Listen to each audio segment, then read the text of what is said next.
Soy Julián, tengo 67 años y soy padre de un solo hijo, Diego de 34. Lo que viví aquella tarde en el hospital de Guadalajara todavía me quema en la memoria como si fuera ayer. Estaba sentado en una de esas sillas de plástico duro que parecen diseñadas para que el dolor se te clave en la espalda. El aire olía a cloro y medicamento, una mezcla fría que se pegaba en la garganta. De vez en cuando se escuchaba el llanto de algún niño en urgencias, el chirrido de las llantas de una camilla al pasar, o el murmullo cansado de las enfermeras que iban de un lado a otro con papeles y jeringas.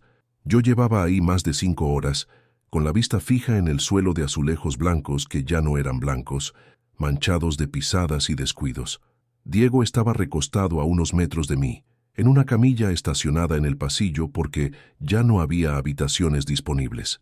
Esa era la primera herida invisible, ver a mi hijo tratado como un número más en una fila infinita. Su cara estaba pálida, los labios resecos, y tenía esa mirada que mezcla resignación y cansancio, como si el tiempo en el hospital le chupara la energía a cada minuto. Fue entonces cuando con voz casi rota me preguntó: «Papá, ¿cuánto falta para que me den lo tuyo?». Las palabras me atravesaron el pecho. Yo sabía lo que quería decir. ¿Cuánto falta para que me dejen donarle lo que necesita? No era una pregunta ingenua. Era la súplica de alguien que ha esperado demasiado. Y yo, su padre, no supe qué contestar. Me quedé callado unos segundos. Sentí que el pasillo entero se quedaba en silencio, aunque a lo lejos seguían sonando timbres, alarmas y pasos. En ese momento todo el ruido se apagó dentro de mí. Solo estaba esa pregunta y mi impotencia. «No lo sé, hijo», alcancé a decirle tragando saliva. «Dicen que pronto, pero ya sabes cómo son». Diego me miró con una sonrisa apenas dibujada, como si no quisiera cargarme con más dolor del que ya tenía. Ese gesto suyo, tan parecido al que hacía cuando era niño y trataba de esconder que le dolía una caída, me partió el alma. Ahí, sentado en esa silla dura, me puse a recordar cosas que no quería recordar. El primer día que llevé a Diego al Estadio Jalisco, tenía 6 años y me pidió una torta ahogada con la salsa más picosa. Terminó llorando de tanto chile, pero no dejó de comer. «Así sabe mejor, papá», me dijo, con los labios rojos y los ojos llorosos. Yo me reí como un loco. Ese niño valiente, terco y de buen diente, ahora estaba frente a mí, reducido por una espera cruel. El reloj del pasillo marcaba las 3 de la tarde. Afuera, por las ventanas altas, se colaba la luz quemante de Guadalajara en agosto. Se veía cómo los rayos se estrellaban contra las paredes amarillentas del hospital. Yo sabía que en la calle, justo en la esquina, vendían tortas de pierna y refrescos fríos. Y mientras pensaba en eso, me dolió imaginar que a Diego tal vez no le quedara mucho tiempo para volver a probar una. Las horas pasaban lentas. Cada vez que veía pasar a un médico con bata blanca, me levantaba con la esperanza de que viniera hacia nosotros, pero siempre terminaba caminando de largo. Solo nos dejaban migajas de información. «Espere tantito, señor, ahorita lo llaman. Hay que seguir con el protocolo, no podemos saltarnos pasos. El doctor está ocupado, tenga paciencia». Palabras huecas que se repetían como un rezo sin fe. En un momento, Diego volvió a hablar. «Pa, ¿y si no alcanza el tiempo?». No pude mirarlo a los ojos. Tenía la garganta cerrada, un nudo que me impedía responderle con sinceridad, porque claro que yo también tenía miedo, claro que había pensado en esa posibilidad, pero no iba a dejar que me viera flaquear. «Sí alcanza, hijo, para eso estoy yo», dije, tratando de sonar firme, aunque la voz me temblaba. Se quedó callado, con la mirada fija en el techo, como si quisiera convencerse. Yo me acomodé en la silla, sentí el plástico frío en la espalda y recé en silencio, aunque hacía años que no rezaba. La vida tiene maneras crueles de medirnos. Nunca pensé que, con 67 años encima, la única pelea que me quedaría por dar sería contra un reloj invisible, contra la espera, contra la indiferencia de un sistema que parece hecho para desgastar a los que más sufren. En ese pasillo, con la bata de mi hijo cubriéndole el cuerpo frágil y su pregunta clavada en mi mente, entendí que ya no podía seguir siendo un hombre pasivo, que algo tendría que hacer, aunque todavía no sabía qué. Y así empezó todo. Cuando Diego cerró los ojos para descansar un poco, Yo me quedé mirando el ventilador del techo, que giraba lento, empolvado, como si también estuviera cansado de tanto hospital.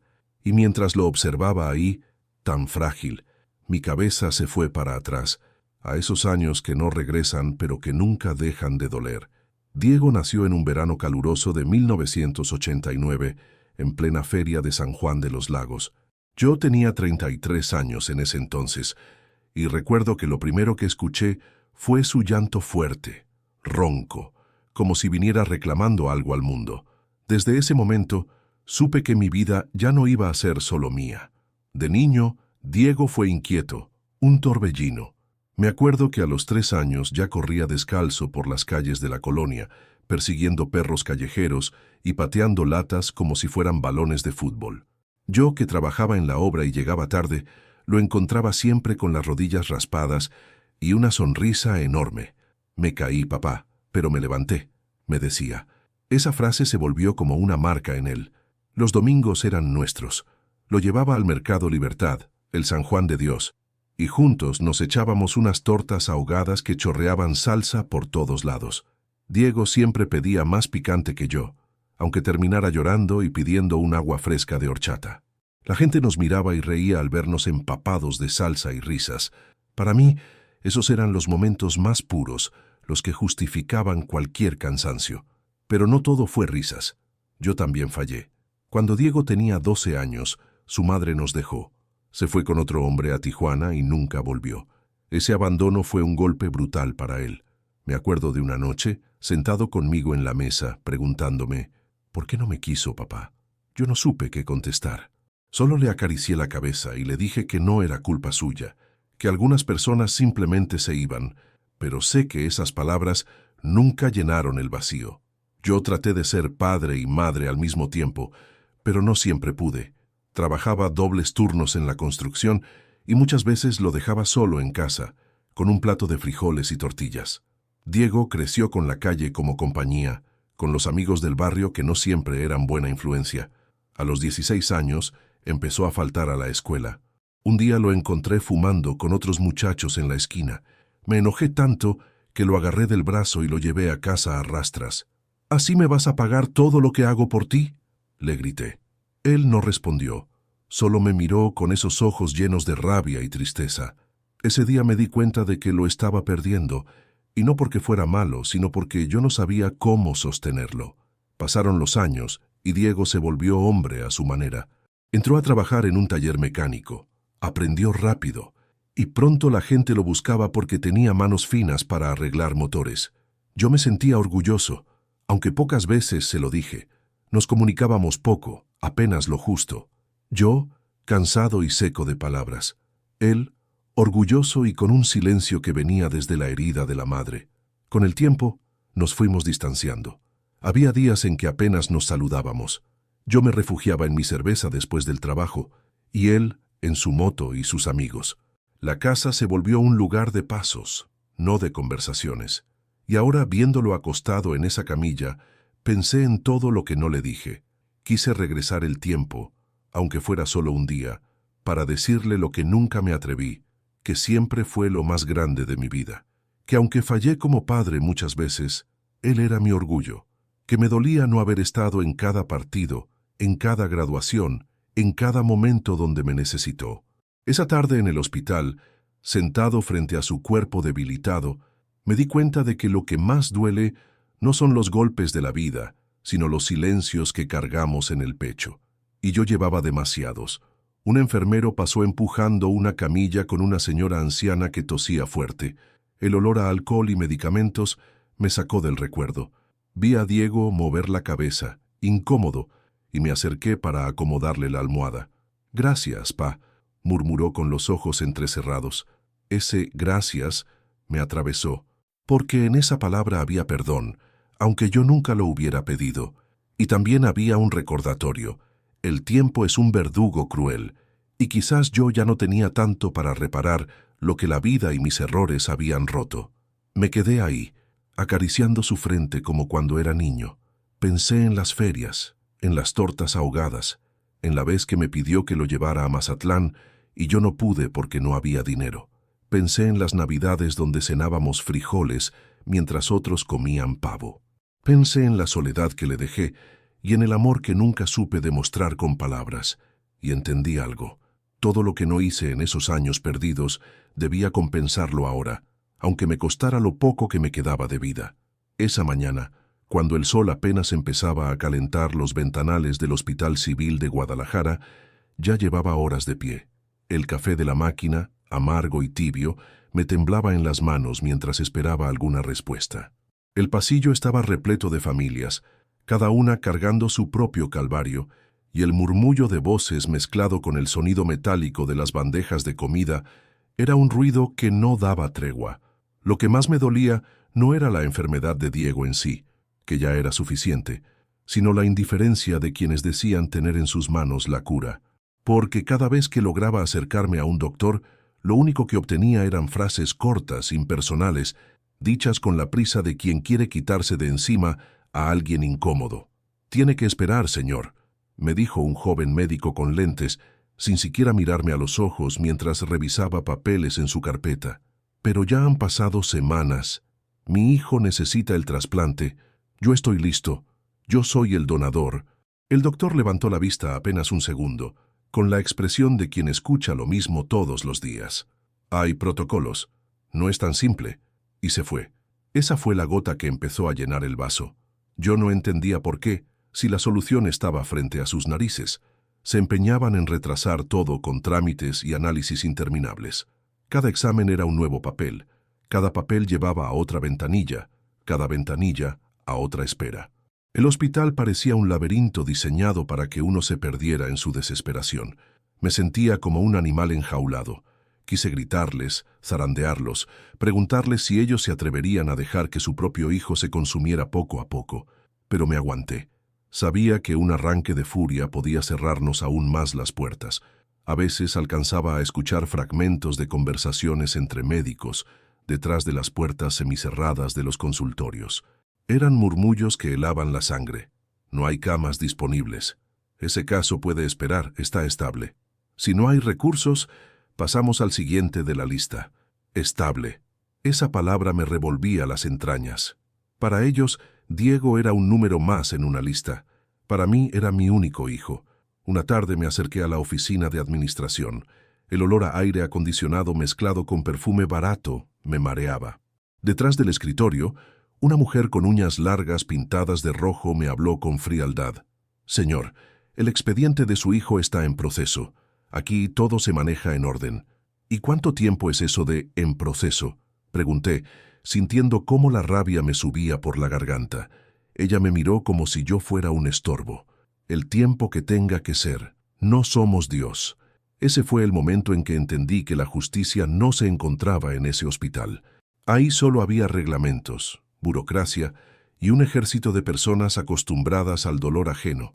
Esa noche, regresando al pasillo donde Diego dormía con la respiración agitada, escuché a una enfermera hablar con otra. «Pobre muchacho. Si tuviera dinero, ya estaría en la lista de arriba». Esas palabras me taladraron la cabeza. ¿La lista de arriba?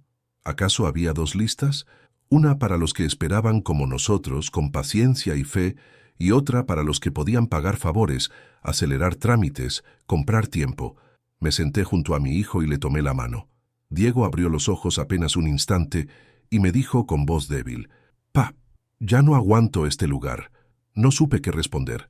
Sentí la piel de sus manos delgada, como si cada día se adelgazara más. Lo único que atiné a hacer fue apretarle los dedos y decir: «Resiste, hijo.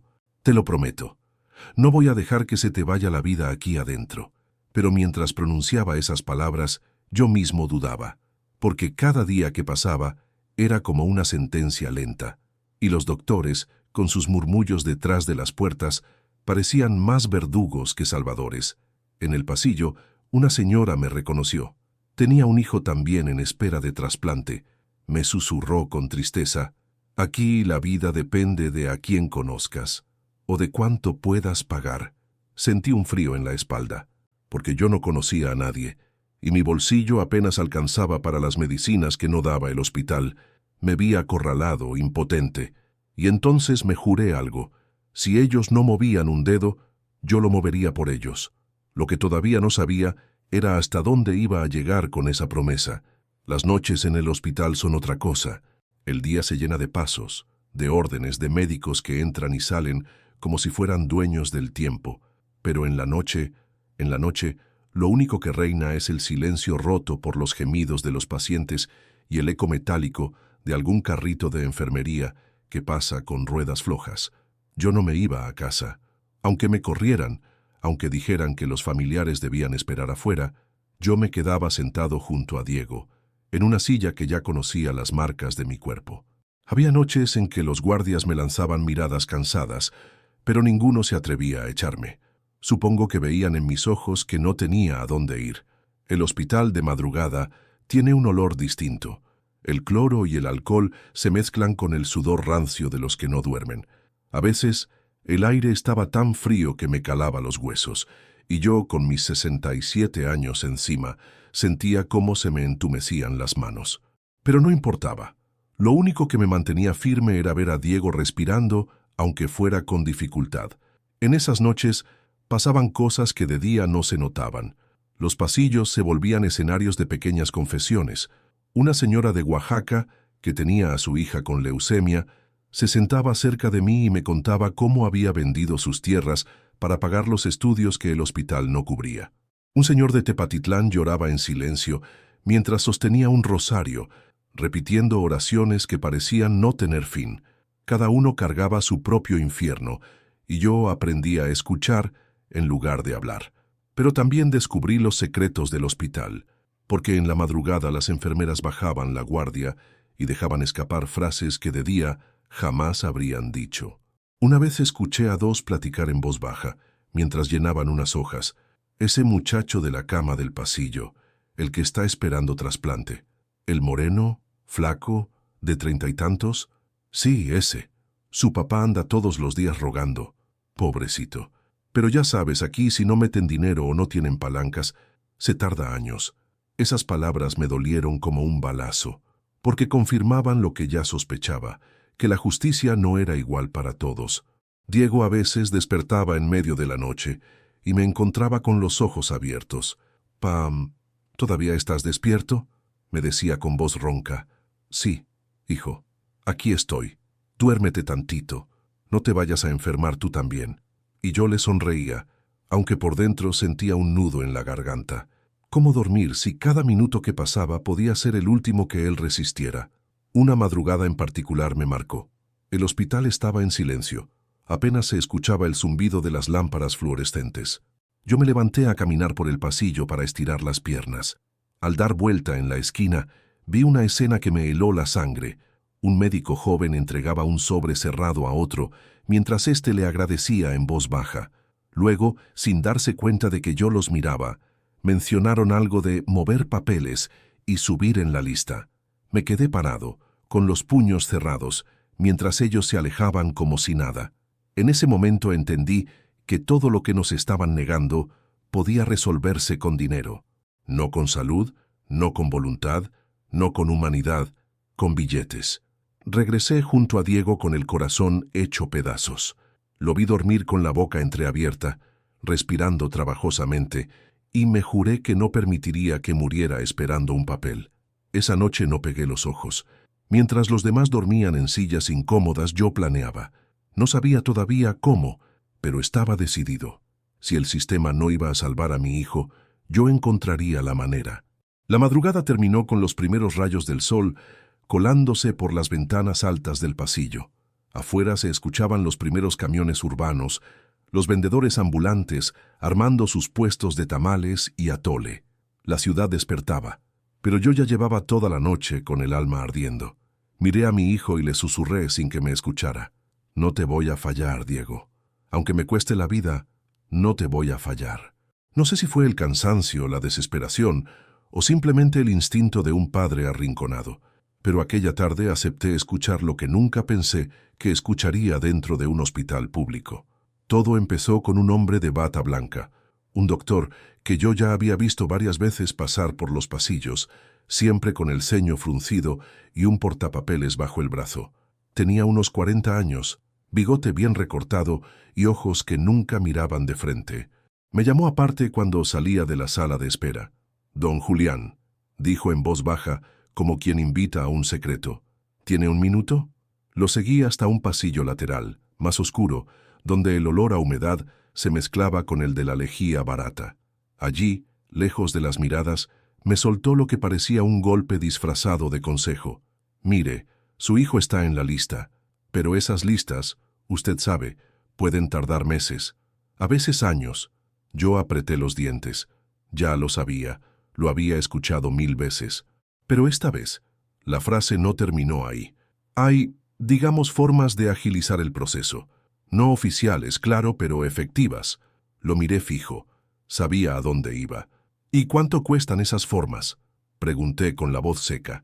El doctor miró hacia los lados, como asegurándose de que nadie escuchara, y luego dijo con un suspiro: «Para que su hijo esté arriba, antes de que sea demasiado tarde, necesitaríamos un apoyo. 150,000 pesos. El mundo se me vino encima. 150,000 pesos. ¿De dónde carajos iba yo a sacar esa cantidad? Si apenas alcanzaba para los medicamentos, si lo poco que tenía guardado era fruto de toda una vida en la obra, de cargar costales de cemento y respirar polvo hasta enfermarme los pulmones. ¿Está loco?», le solté sintiendo cómo me hervía la sangre. «¿De dónde quiere que saque yo eso? ¿Quiere que venda mi casa? ¿Mi vida?». El doctor no se inmutó. Tenía esa calma cínica de quien ya ha hecho esto 1000 veces.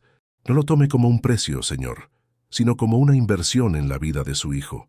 Piénselo, yo no le estoy obligando a nada». Y se fue, dejándome allí, con un nudo en la garganta que me ahogaba. Volví al lado de Diego, que dormía con la boca entreabierta, respirando con dificultad. Lo miré y pensé: ¿acaso su vida tiene un precio en pesos, en billetes que nunca voy a tener? ¿Y qué pasa con los que, como yo, no pueden pagar? ¿Acaso sus hijos no merecen vivir? Me sentí humillado. Y lo peor fue que no se lo dije a Diego. No tuve el valor. ¿Cómo explicarle que su vida estaba en venta? ¿Cómo decirle que su padre era pobre no solo en dinero, sino en poder? Así que me tragué la rabia y el dolor y lo guardé en silencio. Ese silencio fue un precio más caro que los 150,000 pesos, porque cada día, cuando Diego me preguntaba con ojos cansados: «¿Qué dicen, pa? ¿Ya falta menos?», yo solo le respondía: «Ya casi, hijo, aguanta tantito más».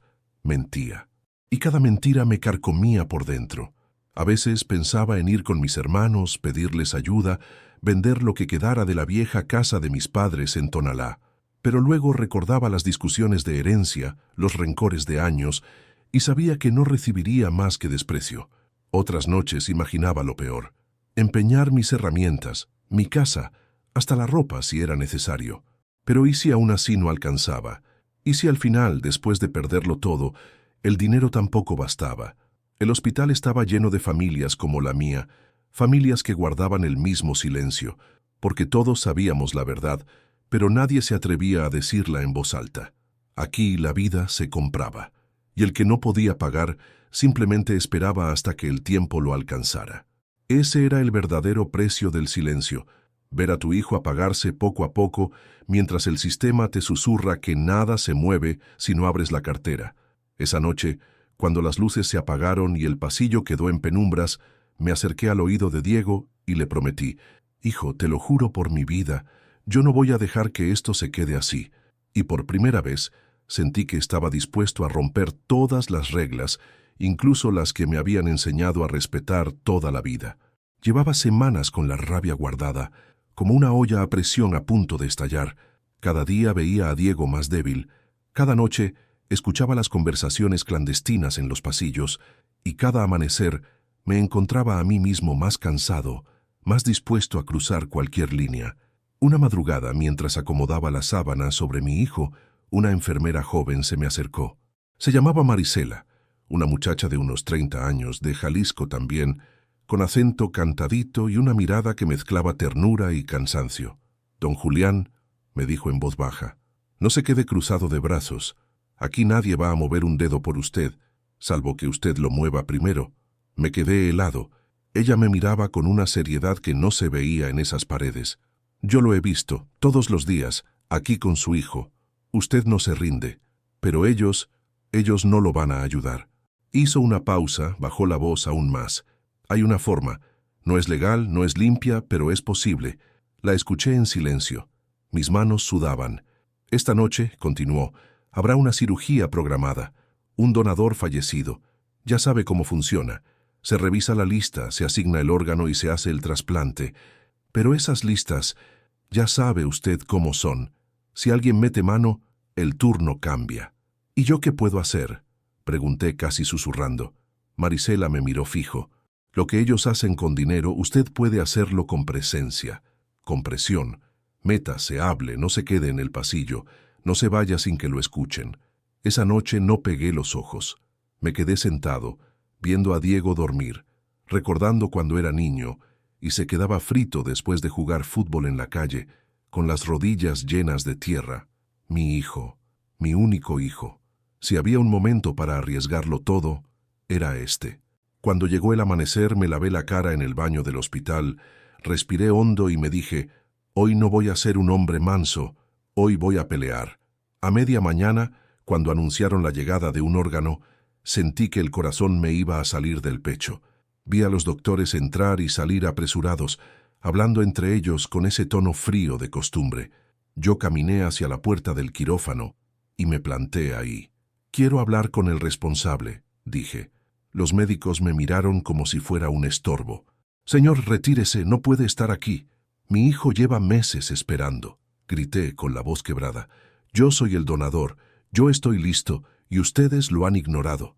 El pasillo se llenó de miradas. Otros familiares me observaban, algunos con compasión, otros con miedo. Yo no me moví. Si no atienden a mi hijo, no dejo que pase nadie aquí, dije, extendiendo los brazos, como un viejo loco dispuesto a detener el mundo. Uno de los médicos intentó empujarme, pero mi voz estalló como nunca antes.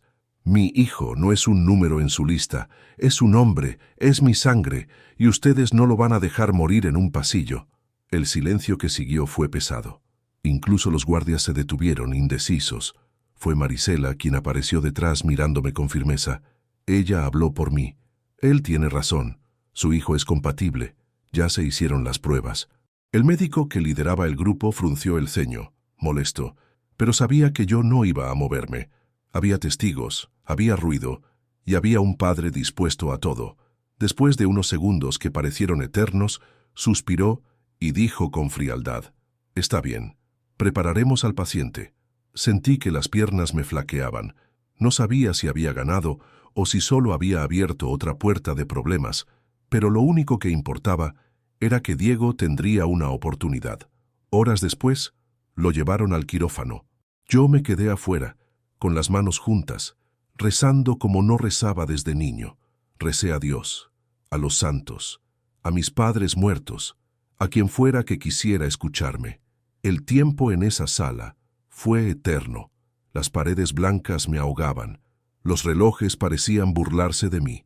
Yo pensaba en todo lo que había pasado, en cada silencio guardado, en cada peso que no tenía, y en cómo, al final, la única arma que me quedaba era mi voz. Cuando por fin salió el cirujano, con el cubrebocas bajo y el rostro serio, sentí que el mundo se detenía. «La cirugía fue un éxito», dijo. Se me doblaron las rodillas. Lloré como no había llorado en años, con un alivio que me arrancaba la piel. Diego estaba vivo. Y por primera vez en mucho tiempo yo también lo estaba. Han pasado ya varias semanas desde aquella cirugía, y todavía me cuesta creer que lo logramos. Cuando pienso en esos días en el hospital, siento como si hubiera estado atrapado en una pesadilla interminable. Ahora, en cambio, me encuentro sentado en un parque de Guadalajara, bajo la sombra de un fresno viejo, viendo a mi hijo morder una birria en torta, con esa hambre que pensé que nunca volvería a ver. «Está bien buena, pa», me dice Diego con la boca manchada de salsa roja, igualita a las de antes. Yo lo miro y sonrío. No necesito probar la torta para saber que tiene razón. El sabor de ese momento está en verlo vivo, en ver cómo la vida regresa a sus ojos poco a poco. Ese día elegimos un parque sencillo, cerca del Mercado Libertad. El olor a birria se mezclaba con el humo de los puestos de elotes y las risas de los niños corriendo alrededor. El calor de Guadalajara era el mismo de siempre, pesado, pero ya no me pesaba igual. Después de tantos días en los pasillos fríos del hospital, hasta el sol más ardiente me parecía un regalo. Diego me observa en silencio mientras mastica. Luego deja la torta en el plato de cartón y me dice: «Pa, gracias». Esa palabra, tan simple, me desarmó. Quise decirle 1000 cosas, que no me diera las gracias, que lo único que hice fue lo que cualquier padre haría, que el verdadero milagro fue que él aguantara tanto, pero al final solo le respondí: «No me agradezcas, hijo, tú eres mi vida». Él asiente y sus ojos se humedecen. Se hace un silencio cómodo, de esos que no pesan sino que alivian. Me quedo viéndolo, recordando al niño que corría descalzo por las calles, al adolescente rebelde, al joven que se hizo hombre entre motores y grasa. Todo estaba ahí, en ese instante, su pasado, su presente y la esperanza de un futuro. Pensé que ya no iba a salir de ahí, me confiesa con la voz quebrada. Había noches en que sentía que ya no podía. Le aprieto el hombro. «Pero pudiste. Y aquí estás». Diego sonríe con esa sonrisa que siempre me recuerda a cuando tenía 6 años y me pedía más salsa en las tortas aunque le ardieran los labios. Después de un rato, nos levantamos y caminamos juntos por el parque. El aire estaba lleno de música. Un señor tocaba rancheras en su guitarra. Unos jóvenes vendían discos piratas con bocinas viejas. Y más allá, se escuchaba el pregón de un vendedor de tejuino. Diego se detuvo, miró alrededor y dijo: «¿Sabes, pa? Ahora todo me sabe diferente, como si cada cosa tuviera más valor. El aire, la comida, la gente, hasta el ruido de la ciudad». Lo escuché y sentí un nudo en la garganta, porque entendí que, en el fondo, todo lo que habíamos pasado no solo nos había devuelto la vida a él, también a mí. Yo, que llevaba años cargando culpas, silencios, errores de padre, había encontrado una forma de redención. Nos sentamos en una banca. El viento levantaba papeles y el sol ya empezaba a caer, pintando el cielo de naranja. Me animé a decirle lo que había callado durante tanto tiempo. «Hijo, perdóname, por no haber estado siempre, por los años en que te dejé solo, por las veces que no supe escucharte». Diego me miró sorprendido y luego negó con la cabeza. «Ya, pa, no digas eso. Tú hiciste lo que pudiste. Si estoy aquí, es por ti». Esas palabras me sanaron más que cualquier medicina. Sentí que algo dentro de mí se liberaba, que la culpa ya no pesaba tanto. Antes de irnos compramos 2 vasos de tejuino con nieve de limón. Diego lo bebió con ansias, y yo también, saboreando cada trago como si fuera la primera vez en la vida. Camino a casa, mientras lo veía caminar a mi lado con paso firme, pensé en todo lo que había pasado. Las sillas duras del hospital, las noches de insomnio, los murmullos de los doctores, el precio del silencio, el grito que lancé frente a todos. Todo había valido la pena. Ese día entendí que la justicia no siempre llega por las vías correctas, pero cuando llega, aunque sea a golpes, tiene el sabor más dulce del mundo. Y mientras Diego reía con un futuro otra vez en sus manos, yo solo pensé en una cosa, que al final no se trataba de lo que yo le di a mi hijo, sino de lo que él me devolvió a mí: vida.